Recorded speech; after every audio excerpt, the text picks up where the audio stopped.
നമ്മുടെ സംസ്ഥാനത്തിൻ്റെ അടിസ്ഥാന സൗകര്യ വികസനത്തിനായിട്ടുള്ള പദ്ധതികൾ രൂപീകരിക്കുവാനും നടപ്പിലാക്കുവാനും വേണ്ടിയാണ് Kerala infrastructure investment fund board അഥവാ കിഫ്ബി രൂപീകരിച്ചത്.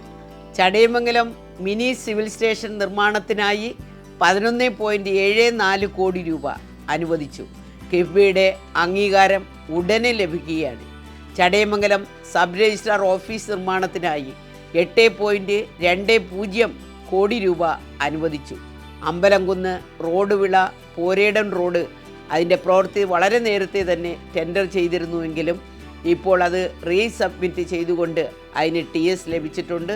കിഫ്ബി അംഗീകാരത്തിന് വേണ്ടി ഇന്ന് സമർപ്പിച്ചിരിക്കുകയാണ്. 8 കോടി രൂപയാണ് അതിനുവേണ്ടി വകമാറ്റി വെച്ചിരിക്കുന്നത്. ഗവൺമെൻറ് HSS വയല കെട്ടിട നിർമ്മാണം 1 കോടി രൂപ TS ലഭിച്ചിട്ടുണ്ട്. GLPS ചിതറ കെട്ടിട നിർമ്മാണത്തിന് 1 കോടി രൂപ 60% പ്രവൃത്തി പൂർത്തീകരിച്ചു കൊണ്ടിരിക്കുന്നു. ഗവൺമെൻറ് UPS വെള്ളൂപ്പാറ കെട്ടിട നിർമ്മാണത്തിൽ 1 കോടി രൂപ എഗ്രിമെൻ്റ് എക്സിക്യൂട്ടീവ് ചെയ്തു.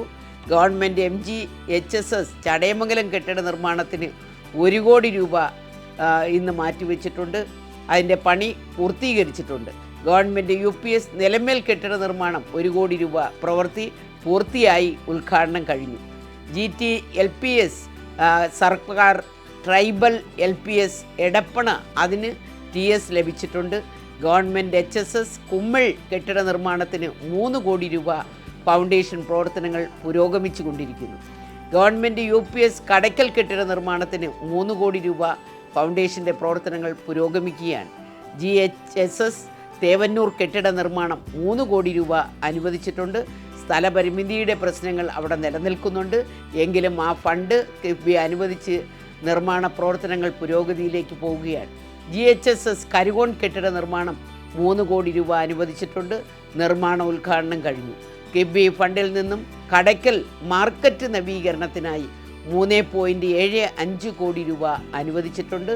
അതിൻ്റെ നിർമ്മാണ ഉദ്ഘാടനം കഴിഞ്ഞ് പണി ആരംഭിച്ചിട്ടുണ്ട്. ഇത്തരത്തിലുള്ള നിരവധി പദ്ധതികൾ നമ്മുടെ ചടയമംഗലം നിയോജക മണ്ഡലങ്ങളിൽ നടക്കുന്നതും ഇനി നടക്കാൻ പോകുന്നതുമായിട്ടുള്ള പദ്ധതികളാണ് ഞാനിവിടെ ചൂണ്ടിക്കാണിച്ചത്.